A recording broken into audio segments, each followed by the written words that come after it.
it is my absolute pleasure to welcome our first speaker to the stage. Theresa M. Ward is a team effectiveness coach who's helped over 5,000 professionals across the globe thrive with both structure and soul. Because of the energy and focus that she brings, she's known as her client's chief momentum officer. Along the way, she's been a Disney World cast member, a yoga instructor, visited all 50 states, and survived a skydiving accident. Experiences that all shape how she thinks about her topic tonight, which is navigating through seasons of change with sanity and intentionality. Please welcome up Theresa M. Ward. Yeah! Thank you. Thank you. What's up, Tampa? Hi. I'm so happy to be here. I'm so happy to see all of you. I would love to get a sense of who is in the room tonight. Raise your hand if you love New Year's resolutions. Okay, like 2 people, 3 people, all right. Raise your hand if you are anti-New Year's resolutions. You absolutely hate them. Okay, another 3 people. So I'm guessing the rest of us would call our relationship with New Year's resolutions, it's complicated? Yeah? Okay, all right, that's wonderful. This talk is going to be for you. Because I don't think the struggle with New Year's resolutions is because they're hard. We are humans. We are wired to do hard things. Like Adam just said, y'all put on real pants and drove across a bridge on a weeknight to be here. So we know we can do hard things. Humans are the only species that put ourselves voluntarily in survival, challenging situations so that we can learn and grow. I think the problem with New Year's resolutions is the way that we structure them. Because most of our goals sound like this: more, more, more, more, more, more, more, okay? And we believe that our life will grow in neat, incremental, little blocks up and to the right forever, right? But we know life doesn't actually work like that. Life is messy. It hands us curveballs. We ride the roller coaster, and yet we never hear someone say, I think this year at work, I'll lose a few clients, or I'll destroy a few of my most precious relationships. We never hear, this year, I think I'll make my garage messier, or this year, I will watch the number on the scale or the number in my bank account go wildly up and down. All right, so we don't set goals like this, and yet this is what every year looks like for us. So the question becomes, how do we balance the reality of life, the messiness of life, with good goals that help us actually evolve and grow into the next chapter of our life? And I have the answer for it. It is called Ecocyle, and I'm so excited to share this framework with you. To give context, like Adam said, I am a team effectiveness coach, and I work with professionals in all different walks of life, from pediatricians to business bankers, graphic designers, church volunteers, steel mill workers, and I help them develop good goals and then put plans in place so they can hit those goals, and then develop the introspective and interpersonal skills that can help them work towards those goals and not be miserable. And across every industry, Ecocyle has really been a game changer. I just want to give credit where credit's due. I did not invent Ecocyle. It is a series of facilitated frameworks from Liberating Structures. So there will be a QR code at the end to make sure that I can give you all of these slides. I can send you videos and more information about Ecocyle, but it is in the public domain. So in case for any reason you don't want to talk to me, that's okay. You can go to this website and you can get more information on it. All right, you ready to hear what Ecocyle actually is?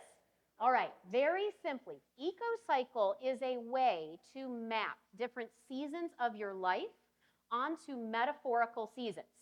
Now, I know we are in Tampa, so I'm just going to remind you, there's more than just tourist season and hurricane season. Okay, we're going to use the actual 4 natural seasons, winter, spring, summer, and fall. So to just give you an overview of each of the 4 seasons, a metaphorical winter, you know that you are in a metaphorical winter when you have ideas, intentions, long-term dreams or visions, but there's no real visible or demonstrable progress around those ideas. For example, someday you may want to write a children's book.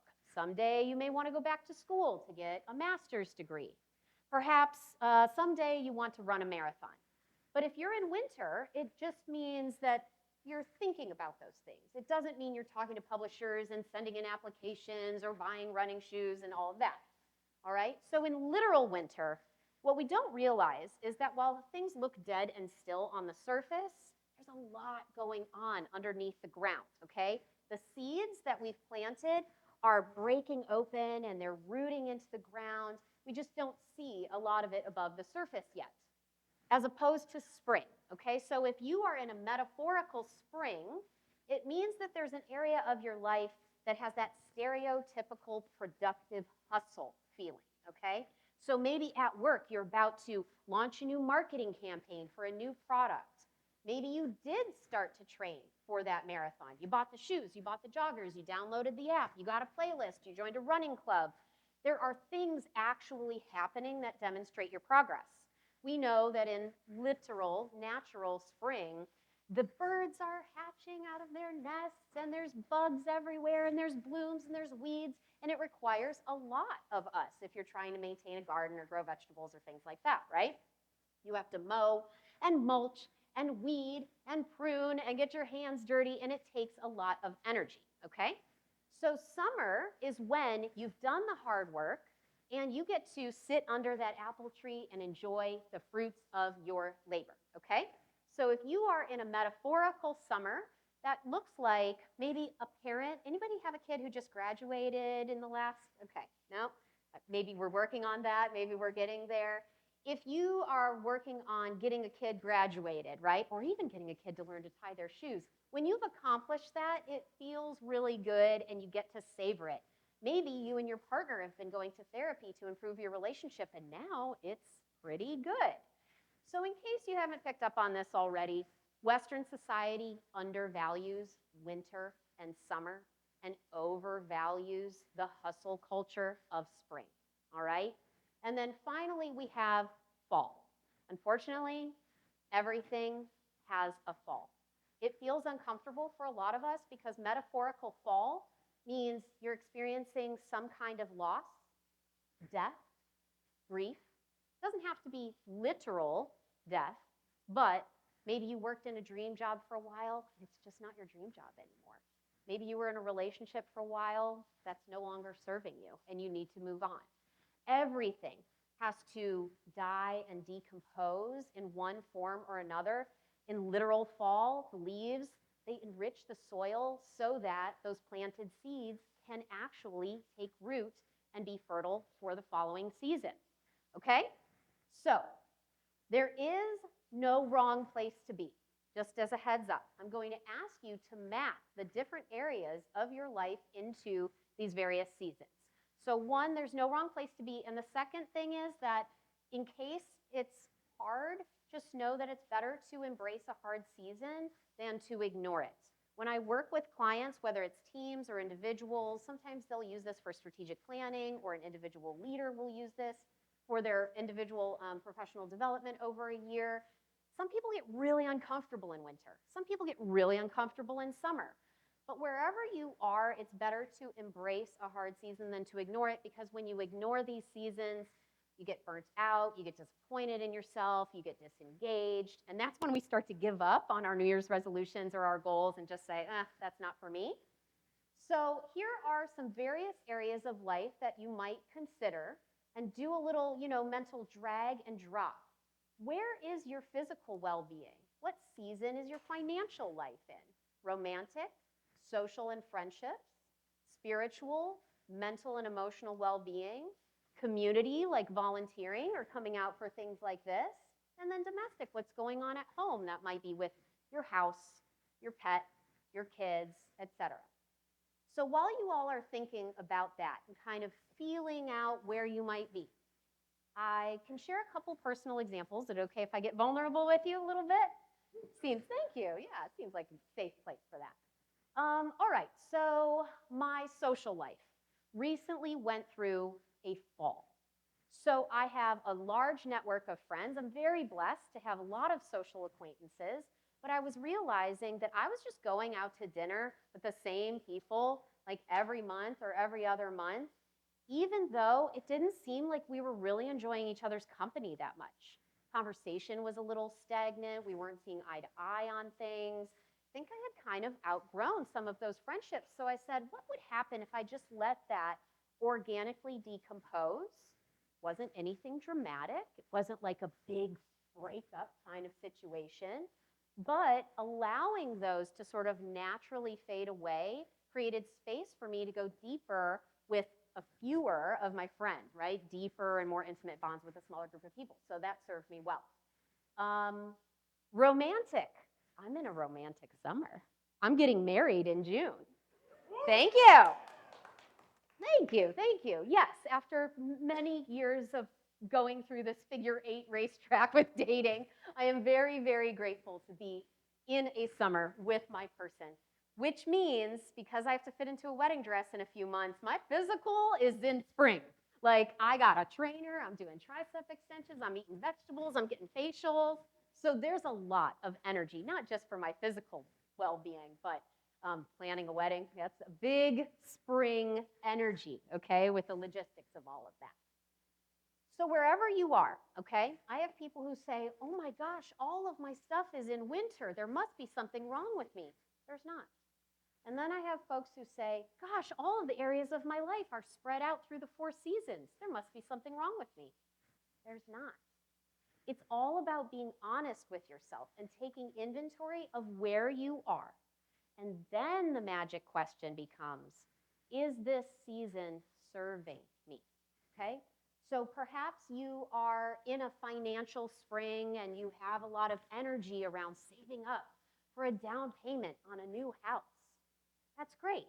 If you get exhausted, the question then becomes, how do you transition from one season to the next? So I'm going to talk about that next. But I want to make sure that I reiterate that you are never in a wrong season, okay? Wherever you are is where you are meant to be. And you can transition, and you don't have to spend 3 months in each of these seasons, okay? This is not literal, like the calendar and the equinox and the solstice and all of that kind of thing. You can speed through a season relatively quickly, but you can't skip a season. And sometimes we choose seasons. I want to acknowledge that sometimes seasons choose us. In 2020, we all collectively went through a pretty big fall, didn't we? We lost a lot of our status quo. We were used to commuting a certain way to work. Now we're not doing that anymore. We were used to going out to restaurants with our friends with a certain, regularity. Now we can't do that anymore. There were a lot of things that kind of got deconstructed and a lot of new systems that had to go into winter. We were all trying to figure out, like, what's Zoom and how do I do this instead of going to my family reunion? All right, so no wrong season to be in, no magic length of time that you need to spend in each season. If you have identified that there is a season that is not serving you, here are a couple of transitional strategies. And I just want to say that this is a deep, rich concept that we could spend hours talking on. I am just giving you a very high-level introduction. So forgive me for going fast. I want to make sure we have time for our other excellent speakers. If you have more questions about any of these strategies, we'll have Q&A in a few moments, and then we can always talk offline if you want. All right, so let's say that you need to move from fall into winter. This is often a situation where maybe you went through a breakup or a divorce and you're ready to start dating again, but that's hard. So to give yourself the transitional energy between fall and winter, give yourself a P slip, which is a permission slip to say, it's okay to start over. It's okay to download the dating app. It's okay to let your friend set you up on a blind date. All right, so you have to give yourself a permission slip to get out of that like grieving, often pity party feeling that we sometimes get addicted to in fall and give yourself the chance to start over planting new seeds in winter. If you've been in winter for a while and that's no longer serving you, you've had an idea or a plan, I'm going to reorganize my garage, and you just never get around to it for the last 5 years and your partner's about to strangle you, then you don't have to start with 0 to 60. We don't have to go 1 to 100 right away. I think 15% is kind of the magical mental strategy here to get out of winter and go into spring. Instead of saying, yeah, I'll do the garage this weekend, I'll do it that weekend, I'll do it next weekend, just say, you know what, today I'm going to go to Walmart and I'm going to buy some organized containers. Or today I'm going to buy trash bags and I'm going to throw away 1 trash bag of stuff in the garage, okay? So we start small, we start with bite-sized pieces. If you're in spring and you've been in spring and you are exhausted from spring, to take a pause and to go into that summer mode, I find that gratitude, written gratitude, can be really helpful. To say to yourself, I've done a lot of work. I'm so proud of this progress. I'm so grateful for the amount I put in my savings account or for the 3 miles that I've started to run. Whatever it is, give yourself a little mini vacation. Say thank you to yourself for the progress, and that'll help you just take a minute, sit under that apple tree. Again, doesn't mean you have to stay there for 3 months, but we all deserve that break and need that pause. Last but not least, unfortunately, no summer lasts forever. And sometimes we get a sense that it's probably time to let something go. There's no kids in the room, but I'll still use the nice language for this. LTSG is let that stuff go. So it is really saying, gosh, I know that I moved across the country for this dream job, and it's not what I thought it was. It was great for a season, but now I just have to go find something else, okay? So giving yourself, again, that mental permission to say, I'm going to let it go, and I'm going to remember that everything has a fall, and I don't have to stay there forever. All right. Hopefully that makes sense. Hopefully that helps you. Ultimately, what I want you to take away from this is to remember that you are not meant to live your life on an XY axis, okay? Your life is not a spreadsheet that's going to, track incremental growth, in percentages and digits. And I can say that to you because I've definitely been there, and I have needed that advice for myself. My hope is that the Ecocyle framework helps you embrace, if we're going to go with more flow, right? Just more beauty. I think your life is meant to look like this garden. It's a little wild. Got some cracked pavement there. There's probably some bugs and snakes and worms and dirt and thorns, but there's also lusciousness. There's color. There's dimension. And I think that's how we are meant to live. So by embracing Ecocyle, I hope you embrace your humanity, and that brings you a wonderful 2026 and the rest of your life. Thank you.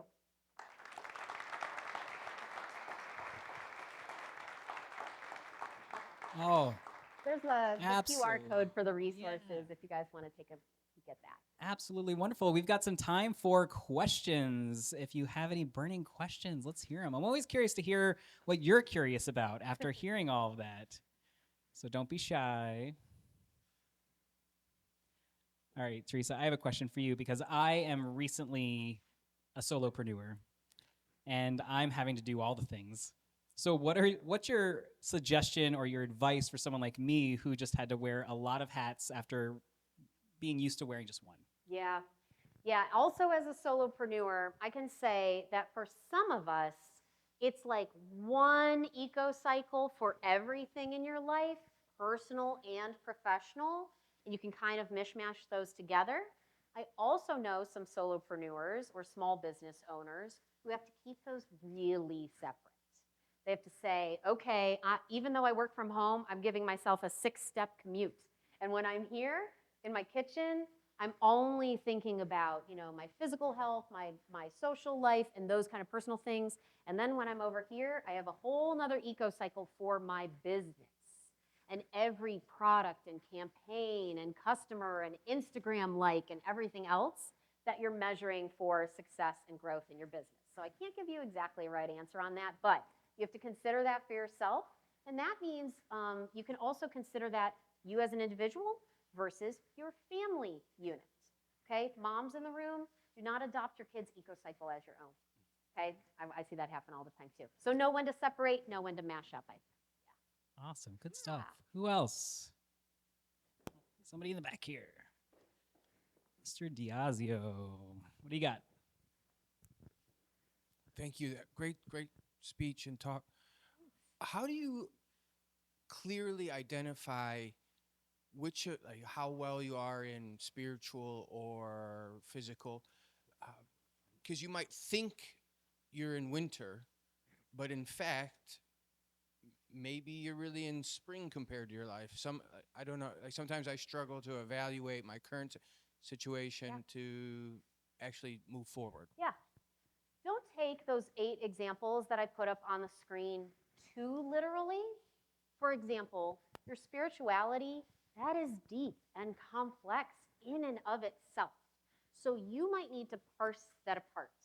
So it might be, okay, my inner spiritual life might be in winter, but I'm attending a church or a mosque or a temple, and so the community aspect of my spiritual life is in spring or summer. So don't be afraid to keep clicking down and parsing out as many levels of detail as you need. I also want to just, call out that it's not about how well you're doing. It's not about how you're performing in any of these areas. So again, if you're in winter, it doesn't mean you're not doing the right thing. If you're in spring, it doesn't mean you're not doing the right thing. So just give yourself grace wherever you are. And sometimes you have to just sort of marinate on it and sit with it for a week or a month or a couple months to say, I thought it was in winter, maybe I'm in spring, and kind of give yourself time. Yeah, great question. Thank you. Good stuff. I'm a big fan of giving grace. All right, we might have time for one more question. Do we have any other questions? There.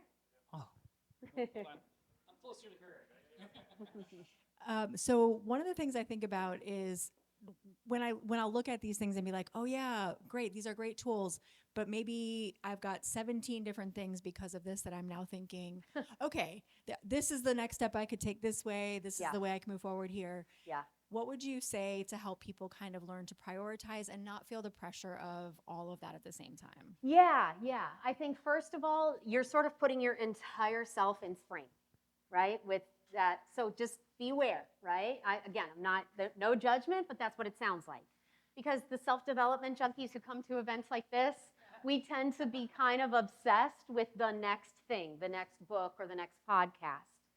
So give yourself time. You are not a project, okay? That's what somebody told me. That's a great one right there. Yeah, somebody told me that once, and I was like, oh, is that even a possibility? Like, it didn't even register.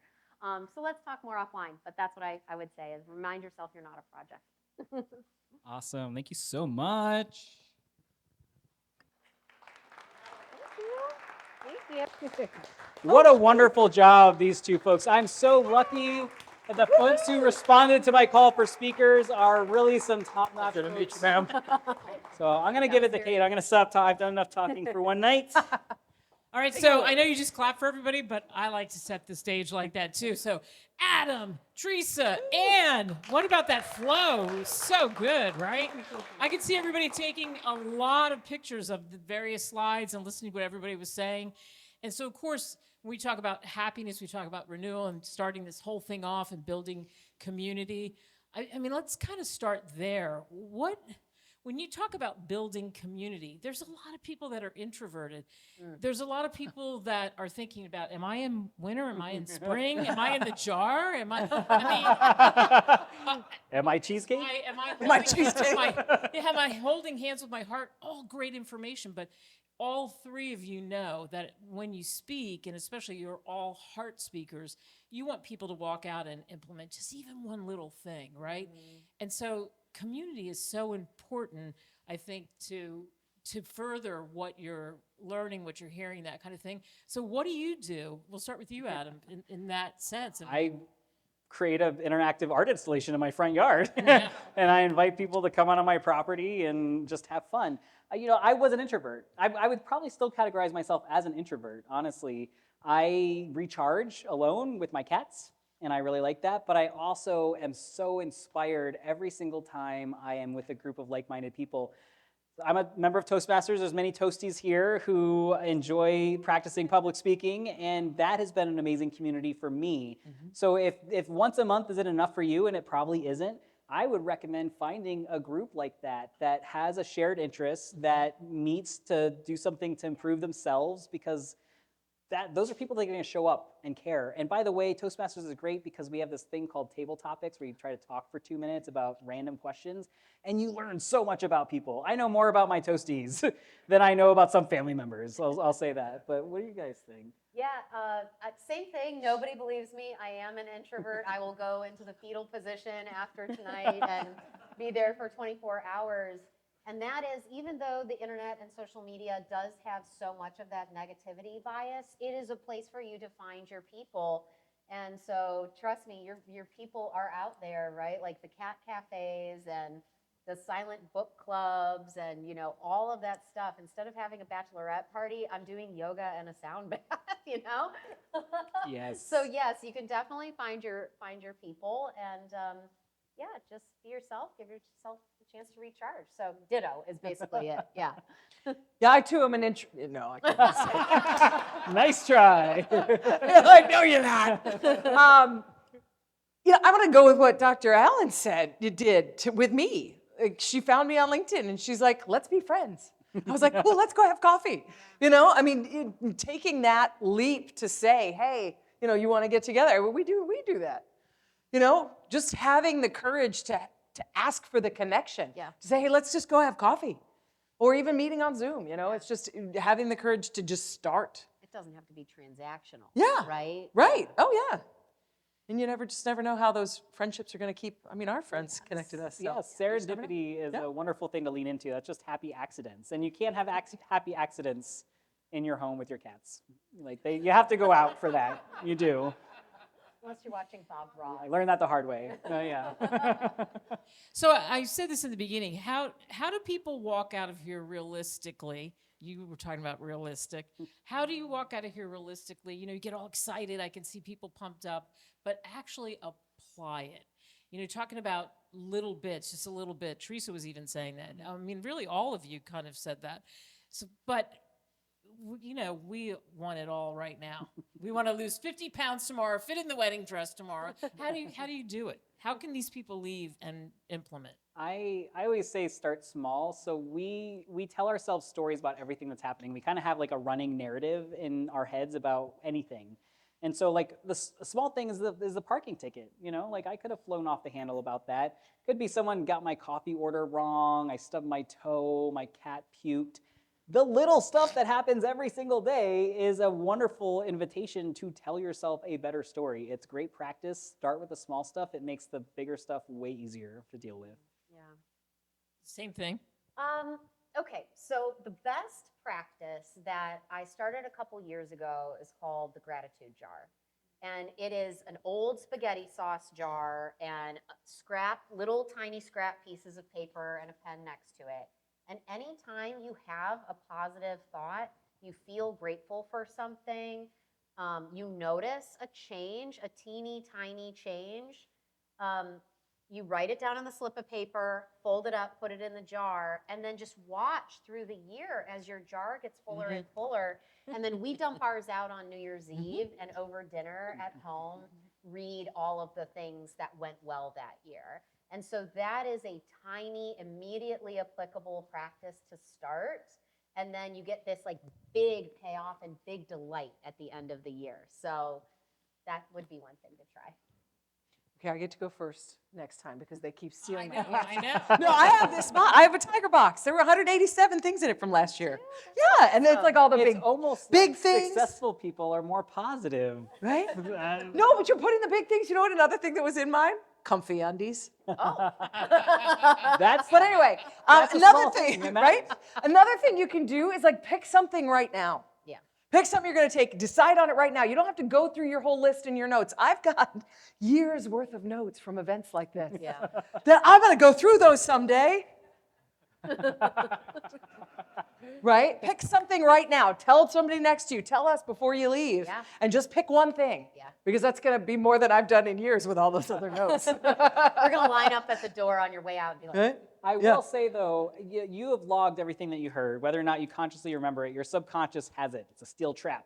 So even though it might not be applicable right this second in next week or even in a month, a year from now, something could happen and you hear Anne's voice telling you to let it go. And that matters. Let it go. Yeah. Adam almost stole my next question. Letting it go is so important. In fact, in one of the last Sex in the Cities, any fans out there? Woohoo! Yeah, that was one of the things that Sarah Jessica Parker did. She had the dinner party and everybody had to say, what are you letting go of? And you could see people were really tense because they were put on the spot. But what are you letting go of? How do you do that? How do you really let things go? It's easy to say that. No, you can go first. Not it. Yeah, no, I mean, I think the recognition is the first piece, is that thing that whatever you were like, oh, that's my jar, you know, picking that thing, and that recognition is that first step. And then just keep it in your head. And like Adam said, I mean, it takes 2 years. That was a very disappointing answer by that. I was like, come on. like 40 I mean, days. that was, You you know, know. write the book. But just that knowledge is huge, and keeping that front and center gets you started at least. Yep. the question is, what are you letting Yeah, go what are you of? letting go of? I- You're getting we don't have married. time for that. I mean, Oh, like, right. So much, right? Yeah. I think a big one for me this year is like being everything to everyone. You know, just kind of picking a lane and pissing people off if I need to. I heard it said that boundaries are where I can love you and me at the same time. Yeah. Oh, lovely. Yeah. Isn't that a cool? I was Nice. This year, I'm trying to let go of my scarcity mindset. Yeah. I got that parking ticket because I didn't want to pay $3.50 at the meter. I'll admit that. And that it was the universe smacking me on the head and saying, this scarcity mindset is doing the opposite of what you need in your life right now. And so this event, I mean, I am trying to make it fun and exciting and putting everything I can into it. It's not always cheap or from a time perspective, it's not something that I can just kind of like do casually. But I am investing in what feels right and what my heart says is the right thing to do. And scarcity is a form of fear, to think that I'm not going to have enough. The other thing that really helps me in the whole letting go department is it's almost like a nihilistic approach of like, nothing matters. I'm going to die one day, and like the world will keep turning. And do I want to live my life in fear and holding on to things that don't serve me, or do I want to live my best life possible and just expect that things will work out? There you go. Last one, because we're running out of time, but what do you hope, I'll go right down the line, what do you hope people walk away with from this first one tonight, Adam? I hope that this really engages your curiosity and that you feel connected in a way that you didn't before you walked into this room, and that you will continue to pursue that connection. Nice. I think that self-awareness and self-growth is a never-ending journey, and I hope that you all can embrace like the journey versus this destination of this self-actualized perfect self that we're never going to get to. Whee! And yet it's so true, right? It's accepting, it's letting go of the need to arrive. Yeah. I hope that you walk away with all that stuff and cheesecake and a metaphor that works for you. You know, Theresa, when we were doing rehearsals, one of the things she said to me was, I like your metaphor of the hot air balloon, because it's not saying let go so you can move on. It's saying let go so you can fly. You know, so in that moment when you're like, oh crap, I'm hearing Anne's voice in my head, she's saying, let it go, let it go. It's like, wow, but wait a minute. What's the euphoria Adam was talking about that I'm going to get on the other side? Awesome. Yeah. Nice. What a terrific panel, right? Yay! Thanks, Kate. What are you letting go of, Kate? They just asked me, what am I letting go of? I kind of have like this scarcity thing like Adam does. And now my thing is dream big and then multiply it. That's what I tell everyone. Dream big, multiply it. Love it. My friends, I hope it was worth waking up today. Hope everyone has a wonderful evening. Get home safe. Thanks so much for coming out. I really appreciate you. Oh,